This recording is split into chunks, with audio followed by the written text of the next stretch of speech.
Hey, what's going on, YouTube? It is Friday. Good to see you. Thanks for stopping by. I'm GK. Welcome to Living the Hobby High Life.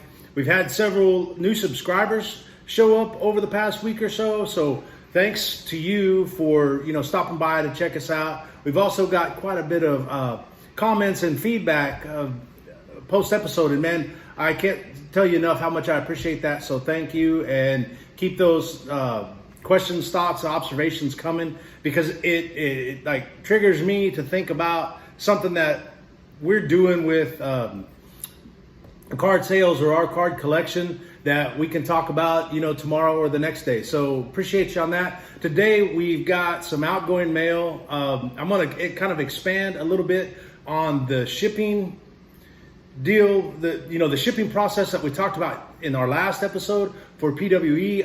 I've got some bubble mailers to ship out, so I'm just going to talk you guys through that real quick. So hell, let's get to it. Let me flip the camera around. I'll be right back. All right, that was painless. We're back. Let's go ahead and go through this. And one of the things that got me to thinking about doing like this style of video was we've seen an uptick in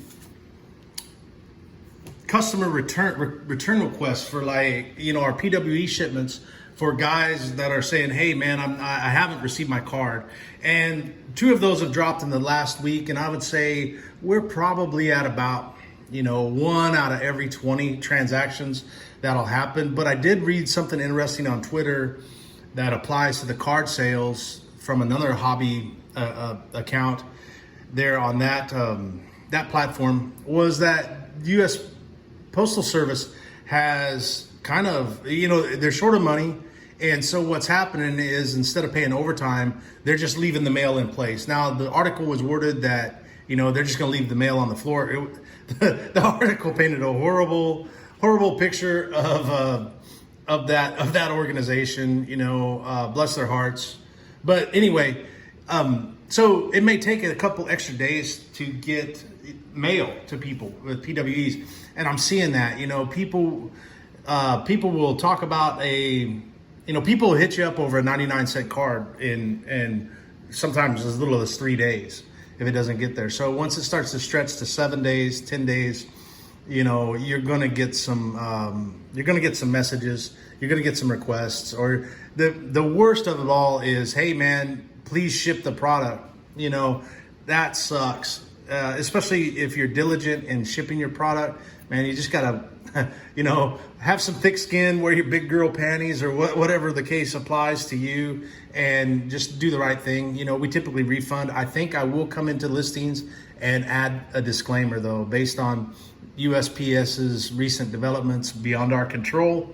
Maybe we only ship, please allow 10 to 14 days for shipping. So little rant there, but anyways, first going out the door is this 2020 draft pick Patrick Mahomes, and this is a double sale that we're going to send in PWE 75-point top loader. It's Patrick Mahomes, and this guy also decided to pick up this 1993 Collector's Edge Joe Montana, and these were crazy cards back in the day. They were touted as the first serialized card. So on the back of each one of these cards here, I'll just pull it out, man, because not that people are selling a whole lot of Edge, but I see them sell. That's what was crazy. So this right here was that serial number. So, there were 86,000 of these printed,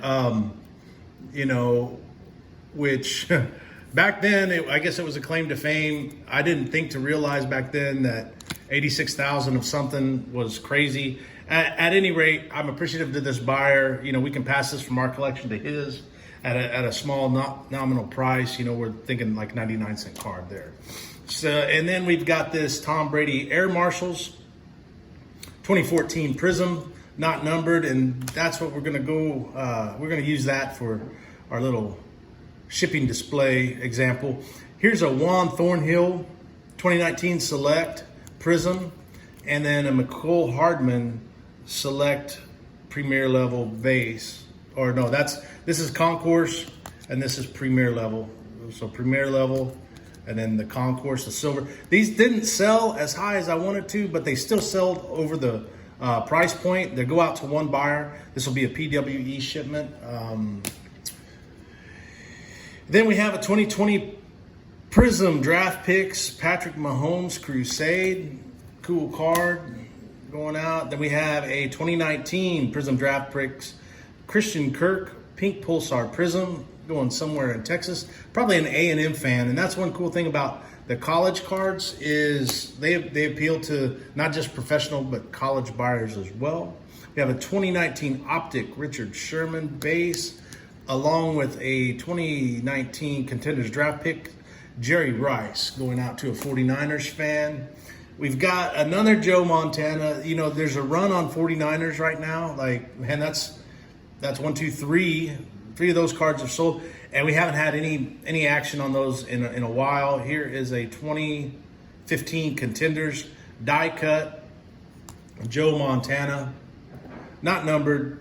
Cool card. I always like the die cuts. And then last but not least, we have a 2019 Chronicles Drew Lock Legacy Rookie Update in his Bronco uniform, chrome hollow, real nice card.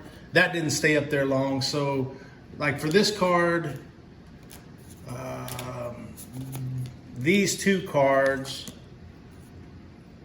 and actually 3, 4, these 5 cards are all recent mail day pickups that we've shared with you guys, and they're already going out the door. So that's awesome. That is awesome. This one will also be packaged in a similar style. I'm on the fence about this one. You know, it's a couple nice cards. I like to err on the side of caution. You know, sometimes our limit, right? For you might say, let me reword this.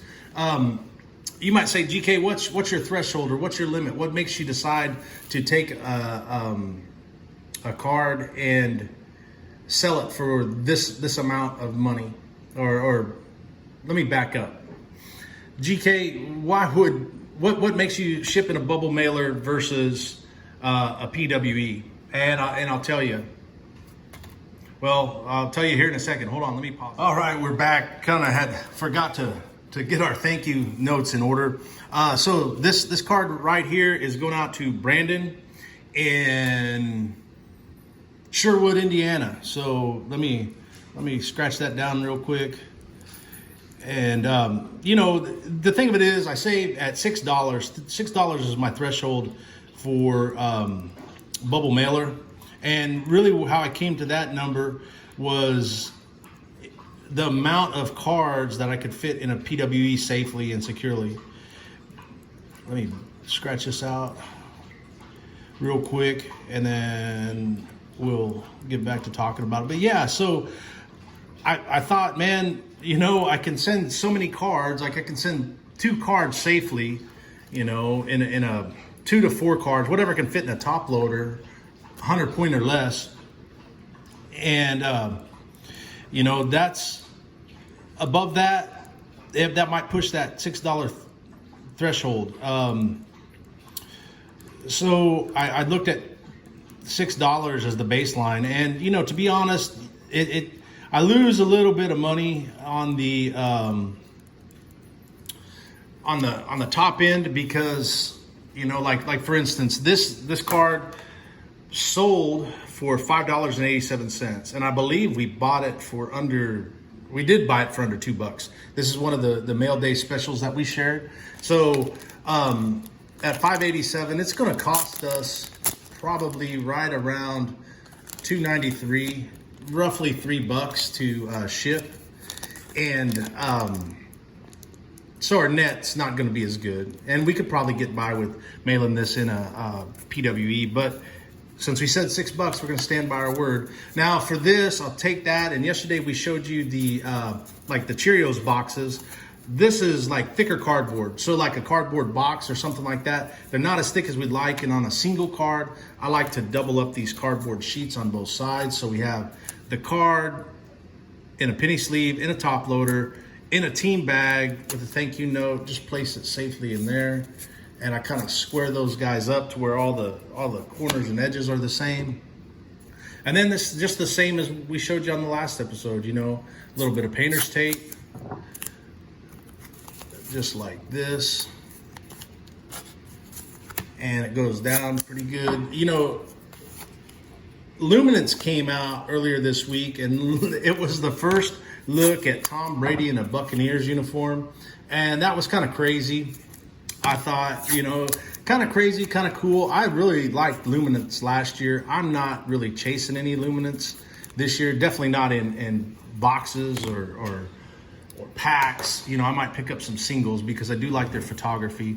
Now, once I've got this set up in that in the double cardboard, and you know that's not going to bend, that's not going to flex. What I like to do is I have a roll of bubble wrap, of the small bubble wrap. I get it at Walmart, like 16 bucks, and it's a big giant roll. And I like to tear off a single sheet so you get like a foot square, and I tear that, and then I'll cut it. And I didn't show you guys that, but I'll cut one sheet down for this style. And typically what I'll do is I'll just fold it over like that, so I've got the card is sealed in bubble wrap. And then I used to tape this down, but I've kind of stopped doing that. And then I take the second sheet. So each one of these cards will tape. If I was doing with a regular, just like a 6x9 bubble mailer, which I'm out of right now, I would fold the edges down, tape it, and I'd slide it in the bubble mailer and fold it over on top of itself. But anyway, for what we're doing today, I'm just going to show you this technique. So I'll take that second piece of the bubble wrap, and I'll simply just kind of hold it in place, and then I'll fold it over like that. And then once I got it to that point, I'll just secure it with a single piece of blue tape. And I didn't think about it for a long time. I was using like the packing tape. I get this the Duck Easy Start heavy duty packaging tape from Walmart. I buy the 4 rolls for like $9. It's the most economical. But I was taping these bubble wrap with the clear tape, and you know, a buyer can't see that, so it makes it tough to undo it. And what I found is you can always underpack. You know, you can always not pack good enough, and you can overpack. And sometimes buyers just don't like to deal with the hassle of overpacking. So sometimes you got to think about that. So now we've got a sealed cardboard container with the card, the thank you note, the team bag, et cetera, and it's encased in a double layer of bubble wrap. Now I have these poly mailers, which is a reseller. I would highly recommend having some just loose poly mailers on hand. You know, always have extras. Have extra tape, packing tape and painter's tape. Have extra envelopes. Have extra bubble mailers, and have a backup plan. And these poly bags are a backup plan. I'll insert that like that, and I'll put it all the way down to the corner. You can kind of see it out like that. I'll kind of flatten this out, and then what I'll do is I'll take, let me slide that scale back. I'll take and I'll just fold that over itself once and then twice. And typically what I like to do at this point, since there is a seal, I will use the seal just to hold it in place, because it makes it, I found it makes it easier to just finish the taping. So break that free like that. Then I'll take and I'll kind of pull tight one last time and seal that thing tightly right down the edge. So now I have the card right here, still in the double bubble. It's in the double bubble. And then I'll kind of smash out some of the air of this poly mailer. Then I'll fold that loose end up like that. And then this is where I start with the packing tape. And I'll take a piece about as long as that. I'll lay it over there just like that. I'll pull it tight. And then you can see we have a loose end there and a couple of flaps there. What I like to do is I like to close up the loose end, because I don't know what's going to happen in the shipping process. I have no control over what it does once it leaves. And I'll kind of leave that loose. So I tape that. So now there's no way that can get snagged on anything, you know. And it also gives an area to where a buyer can come through with a pair of scissors or a knife, cut the top down, and you know, they're good to go. They're able to open the car. Then I'll take another couple pieces of tape and I'll seal it just like that. So there's, once again, no loose edge. Just like that. But yeah, one of the things that people haven't really talked about is Tom Brady working with Bruce Arians there in Tampa. And I'm excited about that, man. I mean, Bruce Arians has worked with some great quarterbacks. He's turned bad quarterbacks into good quarterbacks. I'm curious to see what the quarterback whisperer and Tom Brady can both achieve. So we've turned on our scale. I'll put that on the scale. As you can see, it comes out to 1.8 ounces. We're going to round that up to 2 ounces. And we're going to call this a 4 by 7 by 1. All right. That'll be our dimensions. So 2 ounces, 4 by 7 by 1. And that's going to run us, since it's going to Sherwood, Indiana, we're in the same zones. We're going to look at about actually $2.85 to ship this. So what I'll do is I'll print the label on my home printer and I'll scale it to 75%, which will fit nicely right there across. It'll cover damn near the whole package. And then I'll tape that down again with the packing tape. So that's our process for bubble mailers. We've got several cards to ship out, and I'm going to get to that right now so I can enjoy my weekend and keep living the hobby high life. Thanks for stopping by. Thanks for watching. Hope you enjoyed, and we'll see you again soon.